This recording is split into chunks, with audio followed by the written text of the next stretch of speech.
எல்லோருக்கும் இனிய மாலை வணக்கம் மக்களே. மீண்டும் கவலைப்படுவதை நிறுத்துங்கள் நிகழ்ச்சியின் மூலமாய் உங்கள் அனைவரையும் சந்திப்பதிலே நான் மிகுந்த மகிழ்ச்சி அடைகிறேன். இந்த வாரம் தொடங்கி, அதாவது திங்கட்கிழமை தொடங்கி விசேஷமான ஒரு காரியத்தை குறித்து உங்களோடு பேசிக் கொண்டு வந்திருக்கிறோம். எல்லாமே உங்களுடைய கவலைகள் நிறுத்தப்படும்படியா ஆண்டவர் ஒருபோதும் உங்களை கைவிடுவதில்லை. நீங்கள் யாரா இருந்தாலும் தேவன் உங்களை நேசிக்கிறார். எனவேதான் ஒவ்வொரு தடவை இந்த நிகழ்ச்சி நீங்கள் பார்க்கும்போது இது உங்களுக்கு ஆண்டவர் கொடுக்கிற வாய்ப்பு, உங்களை இந்த நிலைமையிலிருந்து மீட்டெடுக்கும். சற்று நேரத்திலே உங்களுக்காக அவருடைய எண்ணங்கள் என்ன, மனுஷனுடையது அல்ல, உங்களுக்காக தேவனுடைய நினைவுகள் என்ன, நான் உங்களுக்கு அதை வெளிப்படுத்த போகிறேன். அது எவ்வளவு நிஜம் என்பதனுடைய சாட்சியை உங்களுக்காக காண்பிக்க போகிறேன். மேலும் இந்த நினைவுகள் எனக்கு பலிக்க நான் தேவனுடைய இந்த திட்டம் என்னுடைய வாழ்க்கையிலே நிறைவேறுவதை பார்க்க என்ன செய்ய வேண்டும் என்பதை உங்களுக்கு இந்த நிகழ்ச்சியின் மூலமாய் நான் வெளிப்படுத்த போகிறேன். எவ்வளவு அற்புதமான விஷயம் பார்த்தீங்கன்னா, தேவன் உங்களுக்கு என்ன திட்டம் வைத்திருக்கிறார்.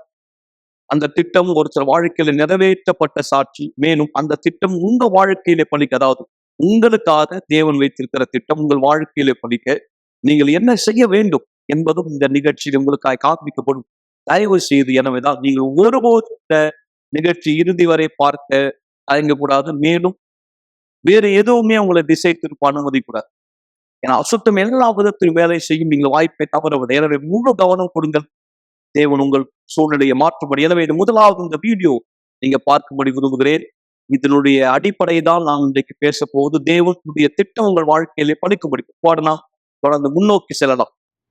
வெறுமையாய் இருப்பதை தேவன் சிருஷ்டிப்பதில் மிகவும் சிறப்பானவர்.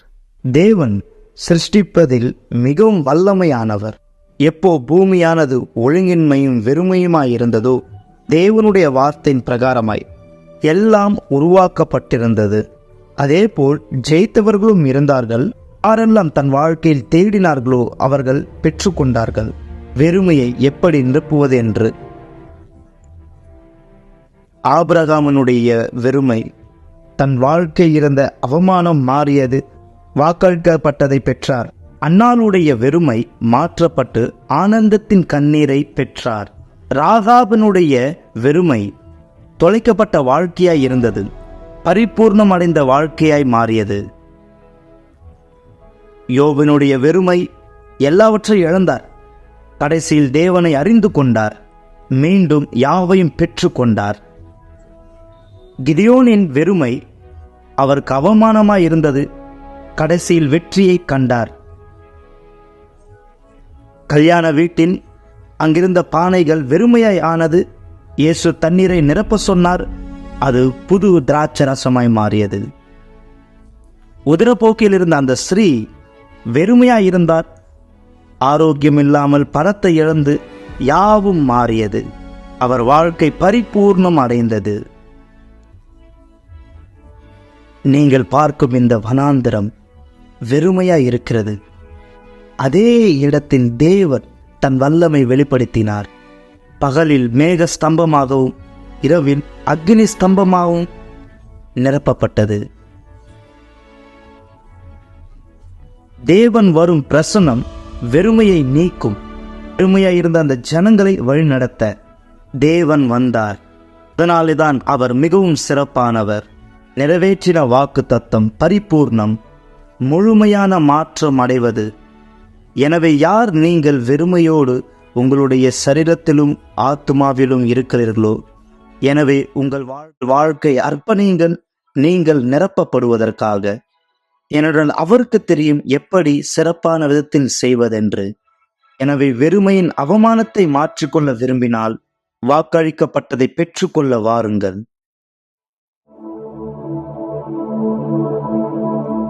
இந்த நேரம் யார் நீங்க இந்த வீடியோ பார்த்தீங்களோ, நாம் இந்த பிரயாணத்திலே சென்று கொண்டு சாலமோன் மண்டபத்தை நோக்கிய விசுவாச பிரயாணம் ஆபிரகாமினுடைய விசுவாசத்தினுடைய அடிப்படையில். சரி, தேவனுடைய நினைவுகள் என்ன உங்கள் வாழ்க்கையை பொறுத்தவரை? இங்கே பார்க்கலாம் அற்புதமான இந்த வார்த்தை. எரேமியா 29ஆம் அதிகாரத்திலே பரிசுத்த வசனம் சொல்லுகிறது. அப்படியாய் மிக சரியா நான் உங்களுக்காய் 11 முதல் வாசிப்போம். 11வது வசனம் பாருங்க. நீங்கள் எதிர்பார்த்திருக்கும் முடிவை உங்களுக்கு கொடுக்கும்படி நான், தேவன் சொல்றார், நான் உங்கள் பேரில் நினைத்திருக்கிற நினைவுகளை அறிவேன் என்று கர்த்தர் சொல்லுகிறார். அவைகள் தீமைக்கு அல்ல, அவைகள் தீமைக்கு அல்ல, சமாதானத்துக்கு ஏதுவான நினைவுகளே. எவ்வளவு ஒரு ஆறுதலான வார்த்தை, நிஜமான வார்த்தை. நண்பர்களே, நான் உங்களுக்கு ஒன்றை தெளிவுபடுத்த வேண்டும். கர்த்தர் ஒருபோதும் உங்களுடைய மன நிம்மதிக்காக எதையும் சொல்வதில்லை. சில நேரத்தில் மனுஷர்கள் பேசுகிற பிரகாரம் ஒரு சிறு பிள்ளையை ஆறுதல் படுத்த சில நேரம் சில பெரியவர்கள் பேசுகிற வார்த்தை போல, நீ நீ அழாம இருந்தா நான் உனக்கு இது செய்வேன், நீ இது இது நீ சாதிச்சா நான் உனக்கு இது வாங்கி தரேன். அந்த நேரத்துல அந்த பிள்ளையினுடைய அழுகையை நிறுத்த கர்த்தர் ஒருபோதும் அப்படி செய்வதில்லை, செய்ய வேண்டிய அவசியம் இல்லை. மக்கள், அவர் சர்வ வல்லவர், சேனைகளின் கர்த்தர், பூகோளத்தை உண்டு பண்ணினவர், அவருடைய சக்திக்கு முடியாதது ஒன்றும் இல்லை. எனவே இந்த நேரம் யாரும் எப்படிப்பட்ட ஒரு சூழ்நிலை கடந்து போறீங்களோ, உங்களை வெறும் ஆறுதல் படுத்த தேவன் இதை சொல்லவில்லை. இது நிஜம். தேவன் உங்களுக்கு இதை நிஜமாக்க விரும்புகிறார். அவர் உங்கள் பேர் வைத்த நினைவுகள் தீமைக்கு அல்ல, சமாதானத்துக்கு ஏதுவானவர்கள். எப்படி இது உங்க வாழ்க்கையில சாத்தியமாக்க முடியும் பாருங்க. அப்பொழுது தேவன் சொல்றார், அப்பொழுது நீங்கள் கூடி வந்து என்னை தொழுது கொண்டு என்னை வணங்கி என்னை நோக்கி விண்ணப்பம் பண்ணுவீர்கள், நான் உங்களுக்கு செவி கொடுப்பேன். தான் நீங்கள் செய்ய வேண்டும். அவரை நோக்கி நீங்க ஒருவரை ஜெபம் பண்ணியிருக்கலாம் கண்டிப்பா. ஆனால் விண்ணப்பம் எப்படி தேவனிடத்துல செய்வது?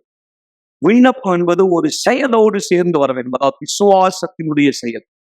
மிக சரியாய் நீங்கள் பார்க்க போகிற இந்த சாட்சி, இவர் என்ன செய்தார், எப்படி செய்தார், விண்ணப்பத்தை எப்படி தேவனுக்கு முன் கொண்டு வந்தார், இவனுடைய சமாதானத்துக்கான திட்டம் இவர் வாழ்க்கையில பழித்ததா இல்லையா பாருங்க. தொடர்ந்து நாம் இணைந்திருக்கலாம்.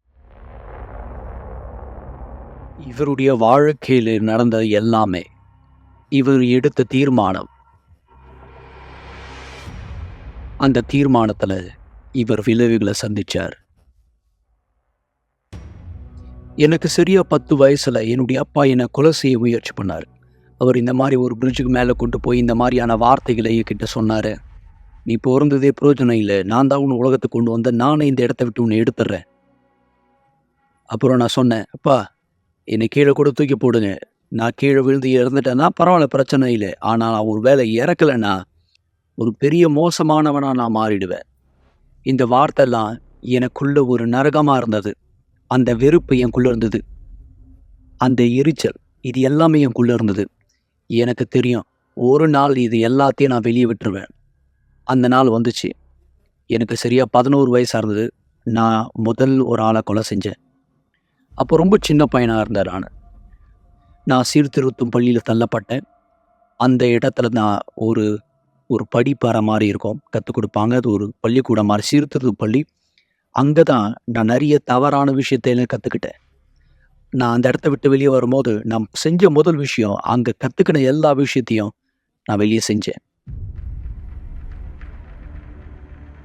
ஃபாலசனுடைய இந்த முறை வெறுப்பு, கோபம் இருந்த இந்த நபர் இப்போ ஒரு கூலிக்காக கொலை செய்கிற ஒரு ஆளாக மாறிட்டார். போயிட்ட பிற்பாடு அங்கே தான், அந்த இடத்துல தான் நான் நிறைய தவறான விஷயம்லாம் பண்ண ஆரம்பித்தேன். எக்கச்சக்கமான விஷயம், நான் கற்பனை பண்ணி பார்க்காத விஷயத்தெல்லாம், நான் அவமானப்படுற விஷயத்தெல்லாத்தையும் செஞ்சேன். அங்கே என்னுடைய அம்மா அங்கே நான் நல்ல பையனு நினச்சிருந்தாங்க. ஆனால் உண்மை தெரிய வந்தது, நான் நல்ல பையன் இல்லை, நான் ஒரு மிருகம்தான் அப்படின்னு. அவங்க கண்டுபிடிச்சாங்க. அப்புறமா எனக்குள்ளே இருந்த ஒரு ஆசை, கொலை செய்கிறது எல்லாரையும் கூலிக்காக. நான் ஒரு முறை ஒருத்தனுடைய உயிர் எடுத்து எங்கள் அம்மா கண்ணுக்கு முன்னாடியே, அது நடந்த பிற்பாடு எங்கள் அம்மா கவலை அடைஞ்சாங்க, ரொம்ப பயந்துட்டாங்க. என்னுடைய பையன் ஒரு கொலைக்காரனாக மாறி இருக்கானே அப்படின்னு. நான் ஒரு மனுஷனாகவே என்னை பார்க்கல, நான் ஒரு மிருகமாக தான் என்னை பார்த்தேன். ஏன்னா எனக்குள்ளே எதுவுமே இல்லை, எனக்குள்ளே என் மேலே அன்பே இல்லை. ஆண்டவர் மேலே எனக்கு அன்பே இல்லை. என்னை பொறுத்த வரைக்கும் நான் தான் ஆண்டவர். எனக்கு யார் மேலேயும் அன்பும் இல்லை, நான் பாசமாக வைக்கலை. எனக்குள்ள ஒரு யோசனை, ஒரு எண்ணம் இருந்தது, நான் இப்படி தான், நான் தான் பெரியவன், என்னை யாராலையும் பிடிக்க முடியாது, என்னை யாராலையும் அசைக்க முடியாதுன்னு நினச்சேன். ஆனால் அந்த ஒரு நாள் என்னுடைய வேலைக்காக நான் சில பொருட்கள்லாம் கொண்டு வந்த ஆயுதங்கள் எல்லாத்தையும் அதை நாங்கள் திருடி கொண்டு வந்தோம். துப்பாக்கிகள், அப்புறம் எல்லாத்தையும் என்னுடைய காரில் நான் வச்சுருந்தேன். அப்போ அந்த நேரம் போலீஸுங்க என்னை துரத்த ஆரம்பித்தாங்க அவங்களுடைய காரில். அப்போ என்னுடைய வேகம் சரியாக 120லேருந்து 140. இந்த அளவுக்கு நான் வேகமாக ஓட்டிட்டு அவங்ககிட்ட இருந்து தப்பிக்க முயற்சி பண்ணேன். அந்த நேரத்தில் தான் சரியாக பின்னாடி இருந்த ஒரு போலீஸ்காரர் என்னுடைய தலையிலேயே சுட்டார். ஒரு குண்டு என்னுடைய தலை மேலே படப்பட்டுச்சு. அது பட்ட உடனே என்னுடைய காரோடு சேர்ந்து நான் சாஞ்சிட்டேன். நிலைமை ரொம்ப மோசமாக தள்ளப்பட்டது. சரியா என்னுடைய தலையினுடைய எலும்பு உடஞ்சி உள்ளே குத்திக்கிடுச்சு சதையோடு சேர்த்து. என்னுடைய 5 முறை சிகிச்சை பண்ணாங்க என்னுடைய தலைக்கு அந்த குண்டை எடுக்கிறதுக்காக. அது மட்டும் இல்லை, உள்ள சில கண்ணாடி துளி எல்லாமே குத்தி இருந்தது. ஒரு 2% மட்டும்தான் நான் பிழைச்சிருக்க கூடும். நான் கண்ணு முழிச்சு பார்க்கும்போது வெறும் 2 மாதம் இருந்த மாதிரி தான் இருந்தது. ஆனால் அப்போ தான் எனக்கு தெரிய வந்தது, அது கிட்டத்தட்ட 1.5 வருஷத்துக்கிட்ட ஆயிடுச்சு.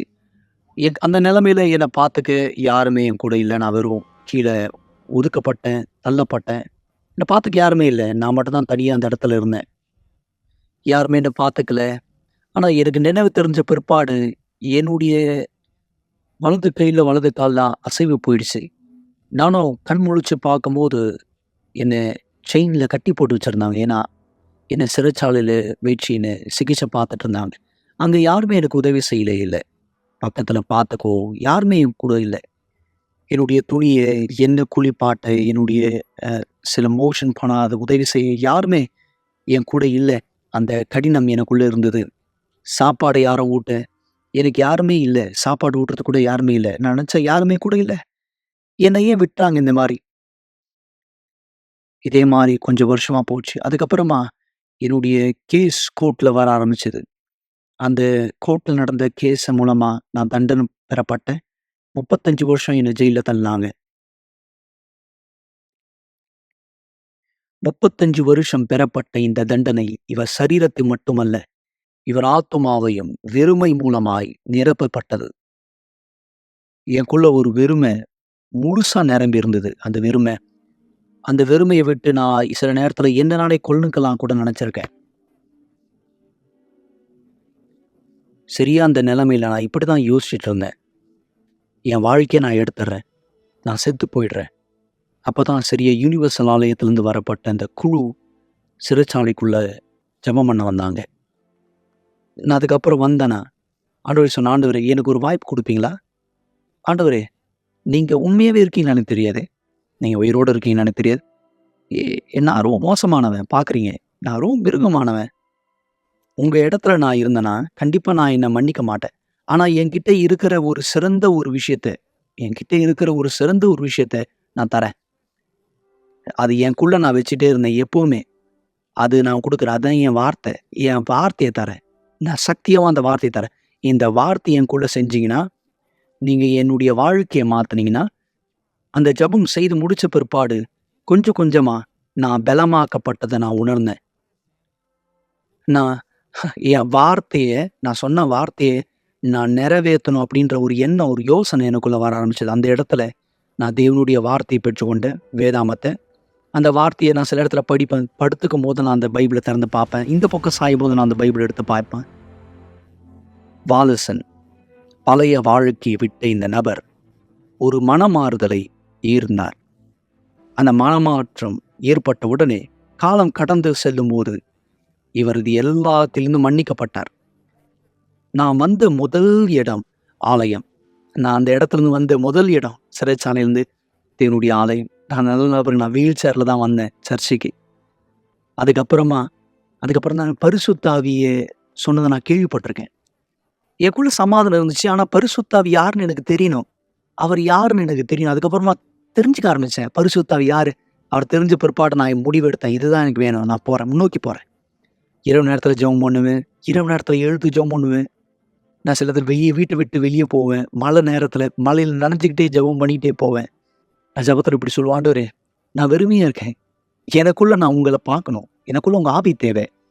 அதுக்கப்புறமா தான் இஸ்ரவேல் சிறப்பு நிகழ்ச்சி வந்தது. நான் அந்த இஸ்ரவேல் சிறப்பு நிகழ்ச்சியில் என்னை தூக்கி நான் அதில் வச்ச முழுமையா நான் சொன்ன ஆண்டவர் நான் ஏற்றுக்க மாட்டேன். நான் உங்கள் வீட்டில் இருக்கேன், உன்னுடைய ஆலயத்தில் இருக்கேன். உன்னுடைய ஆவி இல்லாமல் நான் எப்படி உயிர் வாழ்றது? எல்லாத்தையும் கொடுக்குறேன், நான் எல்லாத்தையும் கொடுக்குறேன். நீங்கள் எல்லாத்தையும் கொடுங்க, உங்கள் ஆவி எனக்கு கொடுங்க. நான் எல்லாத்தையும் கொடுத்தேன். அந்த சிறப்பு நிகழ்ச்சி நான் பீடத்து மேலே ஏறினேன். அந்த பீடத்து மேலே நான் ஏறி என் வாழ்க்கை கொடுத்த பிற்பாடு என் தியாகத்து மூலமா ஆண்டவரே, நான் சொன்ன ஆண்டவரே, இது என் தியாகம், இதோ என் வாழ்க்கை, நான் கொடுத்துட்டேன். நான் நேர்மையா வாழ்க்கை கொடுத்தேன், உண்மையா. ஆண்டவரே, நான் பிரோஜனம் இல்லை எனக்கு தெரியும், ஆனா நான் உங்களை வெளிப்பட விரும்புறேன். நான் உன்னோடு இணைஞ்சு நான் உன்னுடைய வேலையை செய்ய விரும்புறேன். அந்த நேரம் எனக்குள்ள ஒரு சமாதானம் இருந்தது. அது ஒரு சாதாரணமான உணர்ச்சி இல்லை, அது உணர்ச்சி இல்லை, நான் என் வாழ்க்கையிலே உணராத ஒரு விஷயம். அந்த நேரம் பரிசுத்த ஆவி எனக்குள்ள வந்த உடனே நான் ரொம்ப சின்னவராக இருந்த ஒரு ஆளா இருந்தேன். ஆனா அவர் எனக்குள்ள வந்த பிற்பாடு என்னுடைய ஆத்மா நிரவப்பட்டது. அவர் சொன்னார், நான் உன்னோடு இருக்கேன், என்னுடைய மகனே, நான் உன்னோடு இருக்கேன் அப்படின்னு சொன்ன உடனே நான் சொன்னேன், நன்றி என் தகப்பனே.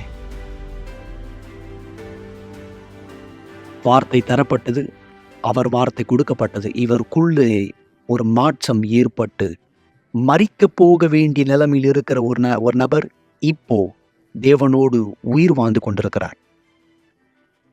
ஆண்டவர் என்னுடைய எல்லா வாழ்க்கையும் மாத்திட்டார். ஆண்டவர் நான் வெறும் ஒரு வார்த்தை தான் கொடுத்த ஆண்டவர் என்னுடைய பாதி உருவாக்கிட்டார். இப்போ நான் கல்யாணம் பண்ணியிருக்கப்பட்டிருக்கேன். தேவன் ஒரு நல்ல மனுஷி கொடுத்துருக்கேன். தேவனுடைய மனுஷி. இப்போ நான் ஒரு தகப்பனா இருக்கேன். என்னுடைய திருமண வாழ்க்கை ஆஸ்வாதமா இருக்கு. இன்னைக்கு என்னுடைய அம்மா என் மேல சந்தோஷப்படுறாங்க.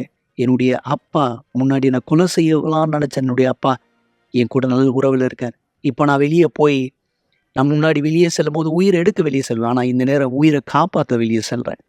மருத்துவர்கள் என்கிட்ட சொன்னாங்க, எனக்கு சரியா உணர்வு இருக்காது, என் வாழ்க்கை நல்லா நடத்தி போக முடியாது. ஆனால் இதெல்லாத்தையும் நான் யோசிச்சு பார்க்கல.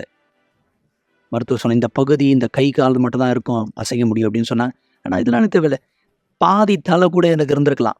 ஆனால் என்னுடைய எல்லாத்தையும் நான் அவர்கிட்ட கொடுத்துட்டேன். என் முழுசை நான் அவர்கிட்ட கொடுத்துட்டேன். நான் என் வார்த்தையை அவர்கிட்ட கொடுத்து காப்பாற்றிட்டு இருக்கேன். அவர் இந்த நாள் வரைக்கும் அவர் வார்த்தையை நிறைவேற்றிட்டு இருக்காரு என்னுடைய வாழ்க்கையில.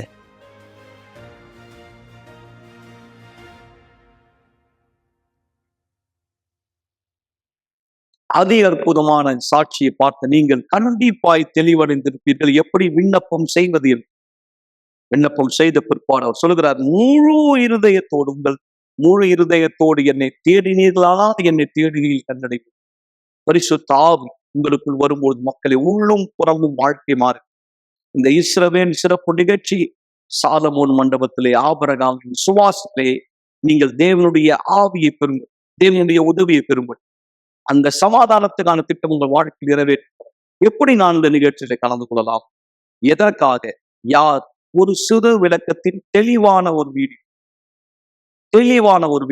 இதை நீங்க பார்க்கும்போது உங்கள் எல்லோருக்கும் புரியும். முதல் முறையா நிகழ்ச்சி பார்க்கிறவங்களும் சரி, தொடர்ந்து பார்க்கிற மக்களும் சரி, இதனை பார்த்த பிற்பாடு நாம் முன்னோக்கி செல்ல போகிறோம். ஜபத்திலே ஒன்றிணையும்படி இதனை தொடர்ந்து வருகிற ஒரு வீடியோ நீங்க பார்க்கும்படி விரும்புகிறேன். கடைசி வரை இந்த வல்லம், இந்த அக்கினி, இந்த ஆவிதான் வந்து உங்களுக்கு வாசம் செய்ய விரும்புகிறார். இந்த சமாதானத்துக்கான திட்டம் உங்கள் வாழ்க்கையிலே பலிக்கும்படி மேலும் விவரங்களுக்கோ விளக்கங்களுக்கோ உடனே தொலைபேசியிலே தொடர்பு கொள்ளுங்கள். நானும் என் விண்ணப்பத்தை அனுப்ப விரும்புகிறேன் இந்த திரையில் நீங்கள் பார்ப்பதை போல என்று சொன்னால் உடனே வாட்ஸ்அப்ல செய்தி அனுப்புங்கள். நேரடியாக இந்த ஞாயிற்றுக்கிழமை காலை 9:30 மணி யூனிவர்ஸ் ஆலயத்துக்கு வரவேற்கப்படுகிறீர்கள். விலாசத்தை குறித்துக் கொள்ளுங்கள், விவரங்களுக்கு தொடர்பு கொள்ளுங்கள். இதோ அற்புதமான தெளிவான வீடியோவை பார்க்கலாம். இந்த ஃப்ரேம் இங்கே உங்களுக்கு தெரியுதா? எனக்கு தெரியல உங்களுக்கு தெரியுதா அப்படின்னு. இங்கே பார்க்குறீங்களா? இங்கே இது ஒரு வட்டம், ரவுண்டாக இருக்குது. இது அப்படியா? இது வட்டமாக இருக்குது. இது அப்படியான ஒரு முக்கோணம். இதுதான் நீங்கள், இதான் உங்களுடைய வாழ்க்கை. இங்கே இருக்கிற இந்த வெற்றிடம், இந்த பகுதி உங்களுக்குள்ளாக இருக்கிறது. இந்த பகுதி நீங்கள் பார்க்கிற இது உங்களுக்குள்ளாக இருக்கிறது.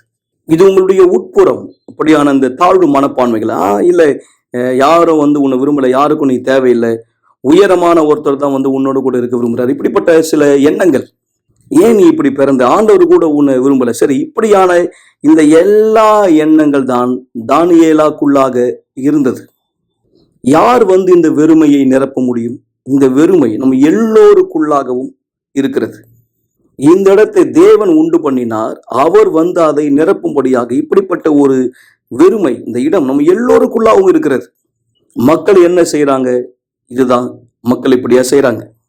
பொருந்தாத ஒன்றை எடுக்கிறாங்க, பொருந்தாத ஒன்றை மக்கள் கொண்டு வராங்க.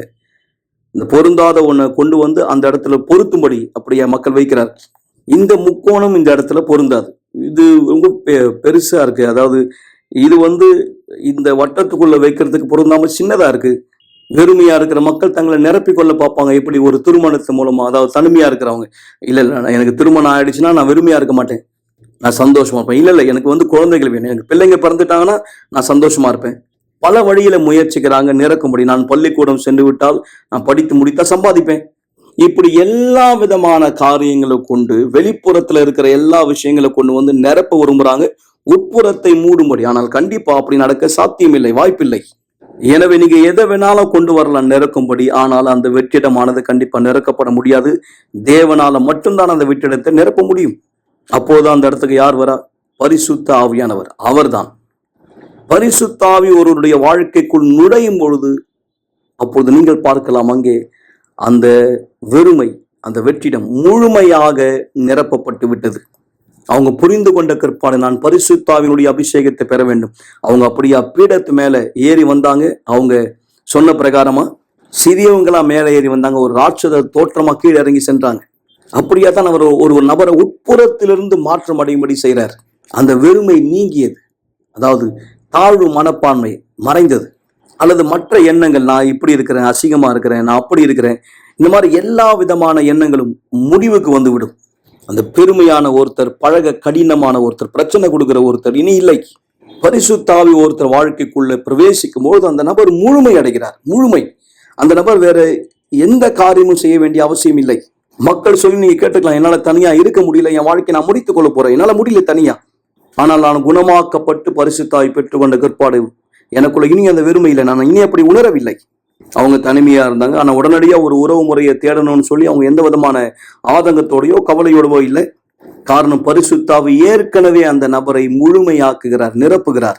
எனவே இஸ்ரவேல் சிறப்பு நிகழ்ச்சியானது இருக்கிறது மிக சரியாக, முதன்மையாக, பிரதானமாக இதற்காக தான், இதை செய்வதற்காக தான் இஸ்ரவேல் சிறப்பு நிகழ்ச்சி முக்கியமாக இருக்கிறது.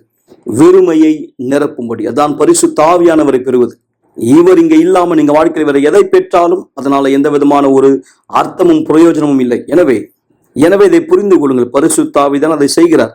நீங்க பரிசுத்த ஆவியானவரை பெற்றுக்கொண்ட பிற்பாடு உங்களுக்குள்ளாக உங்க வாழ்க்கையினுடைய வெளிப்புறத்துல ஏதோ ஒன்று வெறுமையா, அதாவது குறைவாக இருக்கிறது. கண்டிப்பாய், நிச்சயமாய் அவர் உங்களுக்கு உள்ள இருக்கார், வெளியே ஏதோ ஒன்று குறையா இருக்கு. கண்டிப்பா பரிசுத்த ஆவி உட்புறத்தை இப்ப நிரப்பி விட்டார், முழுமையாக்கிட்டார். ஆனா உங்களுக்கு இன்னும் வெளியில சில விஷயங்கள் சரிப்படுத்த வேண்டியது. உங்களுக்கு பணம் தேவை, குணமாக்குதல் தேவை, உங்களுடைய வேலை சம்பந்தமான பிரச்சனை சரிப்படுத்தப்பட வேண்டியிருக்கிறது. ஒருவேளை உங்களுடைய திருமண வாழ்க்கையில சில விஷயங்கள், நீங்க ஒரு சரியான வாழ்க்கை துணையை கண்டடைய வேண்டியிருக்கலாம். இப்படிப்பட்ட சூழ்நிலை உங்களுக்கு இருக்கலாம். எனவே ஒரு இடமானது அங்கு இருக்கிறது, உங்க வாழ்க்கையினுடைய இன்னொரு பகுதியிலே அது காணப்படுகிறது. எனவே அது இங்க இருக்கிறது, இதோ இங்கே. பிற்பாடு உங்க வாழ்க்கையினுடைய மிக முக்கியமான கட்டத்தை, விஷயத்தை நீங்கள் முழுமையாக்கி நிறைவேற்றின பிற்பாடு, நீங்கள் அதை முதலாவது சரிப்படுத்தின பிற்பாடு, இங்க இதை சரிப்படுத்தின பிற்பாடு அவர் உங்களுக்கு உதவி செய்வார் இந்த பகுதியை நீங்கள் நிரப்பிக் கொள்ளும்படி. பிற்பாடு இது முழுமையாகிவிடும். உங்களுக்கு புரிகிறதா? இதுதான் இஸ்ரவேல் சிறப்பு நிகழ்ச்சியினுடைய நோக்கமாக இருக்கிறது. பிஷப், எனக்கு பரிசுத்த ஆவியானவர் இல்லை, அப்போது மறந்து விடுங்கள், மற்ற விஷயத்தை மறந்து விடுங்கள், பணத்தை மறந்துடுங்க, உறவு முறையை மறந்து விடுங்கள், இதை பற்றி மட்டும் அனுசரணை உள்ளவராய் கவலையாயிருங்கள். பரிசுத்தாவி மீது மட்டுமே. யாராவது சொன்னால் என் பரிசுத்தாவி உங்களுக்கு உண்டா என்று கேட்கும் போது இல்லை என்று சொன்னால் அப்போது புரிந்து கொள்ளுங்க, சரி எனக்கு புரிகிறது, இல்லை, நான் முதலாவது பரிசுத்தாவி பெற வேண்டும், முதலாவது அதை நான் சரிப்படுத்திக் கொள்ள வேண்டும். பரிசுத்தாவி இல்லாமல் உறவு முறையில செல்வது சரியில்லை. இந்த சாட்சியில் அவர் எனக்கு அப்படியாய் சொன்னார். ஆர்வத்துக்குரிய ஒரு விஷயம். பரிசுத்தாவி வழிகாட்டுகிறார். பரிசுத்தாவி நீங்கள் பெற்றுக்கொண்ட பிற்பாடு அப்படியாக அவர் உங்களை முழுமையாக்கின பிற்பாடு இங்கே உங்களுக்கு யாரும் ஒருவரும் இந்த இடத்துல உங்களுக்கு இல்லை. அவர் என்ன செய்தார்? அவர் தேவனோடு ஒரு பொருத்தனை பண்ணினார், தேவனிடத்தில் அந்த பொருத்தனை செய்தார். தேவன் அவருக்கு அப்படியாக சொன்னார். அவர் சொன்னார், தேவனை, இதுவரையிலும் எனக்காக ஒரு துணையை தேடி நான் குழப்பி விட்டேன், பிரச்சனையாகி விட்டது. இப்போது நீங்க எனக்காக ஒரு வாழ்க்கை துணையை தேர்ந்தெடுங்க, நீங்க எனக்காக தேர்ந்தெடுங்க. ஆனால் நீங்க தேர்ந்தெடுக்கிற அந்த பெண் முதலாவது என்னை தேடி வர வேண்டும். இது ஒரு தைரியமான விஷயம் இல்லையா? அது தைரியமான ஒரு செயல் அல்லவா? கண்டிப்பா அது அன்னாளுடைய விசுவாசம். அன்னாளுக்கு குழந்தை இல்லாத அந்த தருணம், அன்னாள் விசுவாசத்தை பயன்படுத்தினாள். ஆனால் அன்னாளுக்கு கர்த்தர் இருந்தார். குழந்தை தான் அன்னாளுக்கு இல்லை. ஆனால் அந்த வலி, அன்னாளுக்குள்ளாக அந்த வலி வெளிப்பட்ட அந்த தருணம், அந்த வலி இருந்த அந்த தருணம், அன்னாள் அப்படியா தேவனிடத்திலே சொன்னார், என் தேவனே, எனக்கு ஒரே ஒரு குழந்தை கொடுங்க, எனக்கு ஒரு குழந்தை தேவை, அதாவது எனக்கு ஒரு ஆண் பிள்ளை, ஒரு ஆண் குழந்தை எனக்கு தேவை, அப்போது நான் அவனை உமக்கு திரும்ப கொடுப்பேன். தன் விண்ணப்பத்தில் அன்னாள் தெளிவா இருந்தால். அதே போல் தான் அவர் சொன்னார், ஆண்டவரே, நீர் எனக்காக ஒரு பெண்ணை தேர்ந்தெடுக்க வேண்டும், இதுதான் எனக்கு தேவையான அடையாளம், அந்த பெண் என்னை தேடி வர வேண்டும். ஆனால் பொதுவிலே இது சரியான ஒரு முறை, சரியான ஒரு வழிமுறை இல்லை, இல்லையா? பொதுவா பெண்கள் தான் ஆண்கள் தன்னை தேடி வரணும் எதிர்பார்ப்பாங்க. ஆனா அவர் தான் செய்த அந்த தவறுகளினால சோர்ந்து போன ஒருவராய் இந்த அன்பின் சிகிச்சையிலே அவர் அப்படியாக சொன்னார், எனக்கு என்ன தேவைன்னா இதுதான் எனக்கு தேவை என்று அவர் சொன்னார். கண்டிப்பா நீங்க அவர் செய்த மாதிரியே நீங்க செய்யணும் அப்படின்னு நான் உங்களுக்கு ஆலோசனை கொடுக்கவில்லை, நிச்சயமா இல்லை. எப்படி விசுவாசம் நீதித்தன்மையாய் துணிச்சலா இருக்கிறது என்பதை உங்களுக்காய் காண்பிக்கிறேன். அதாவது பரிசுத்த ஆவி ஒரு நபரை வழிநடத்தி செல்லும் பொழுது இதான் நடைபெறுகிறது. பிற்பாடு நடந்தது என்ன? அவருடைய மனைவி, அதாவது முன்பாகவே அவருக்கு தெரியும் அந்த பெண், மனைவியா இருக்கிற அந்த பெண் அவரை விரும்பவில்லை என்று. அவரை போன்ற குணம் உள்ளவங்க அல்ல, ஆனா இவரை பார்த்துக்கிட்டே இருந்தாங்க. அவர் மேல அவங்களுக்கு ஒரு அபிப்பிராயம் ஏற்பட்டது. அவங்க சொன்னாங்க, நான் உங்களை தெரிஞ்சுக்க விரும்புறேன், உங்களை எனக்கு பிடிச்சிருக்கு அப்படின்னா. அவர் உடனே அப்படியா, சரி என்று ஏற்றுக்கொண்டார். நிச்சயமா அவர் ஒருத்தர் தெரிஞ்சுக்க ஆரம்பிச்சாங்க. இப்போது அவங்க ஒருவராக இருக்கிறாங்க, சரியான பொருத்தமா இருக்கிறாங்க, ஏற்ற துணையாய். பரிசுத்த ஆவிதான் அதை அப்படியாக செய்கிறார். பரிசுத்த ஆவி உங்களுக்கு வழிகாட்டுதல் கொடுப்பார். எனவே உங்களுக்கு இது உண்டு, ஆனால் இந்த பகுதி குறையாக, இந்த பகுதி நிறைவில்லாமல் இருக்கிறதா? கேளுங்கள், குறிப்பிட்டு கேளுங்கள், குறிப்பிட்டு கேளுங்கள், தைரியம் உள்ளவர்களாயிருங்கள். எப்படி நான் இதை சொல்வது? அதாவது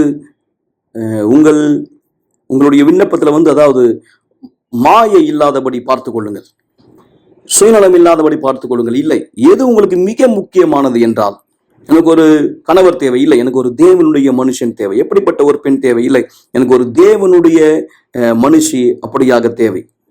உங்களுடைய எதிர்கால கணவர், உங்களுடைய எதிர்கால மனைவி, அவங்களிடத்துல எப்படிப்பட்ட ஒரு வித்தியாசத்தன்மை இருக்க வேண்டும் என்று விரும்புகிறீர்கள்? தெளிவாய் குறிப்பிட்டு தேவனிடத்தில் கேளுங்கள், குறிப்பிட்டு கேளுங்கள்.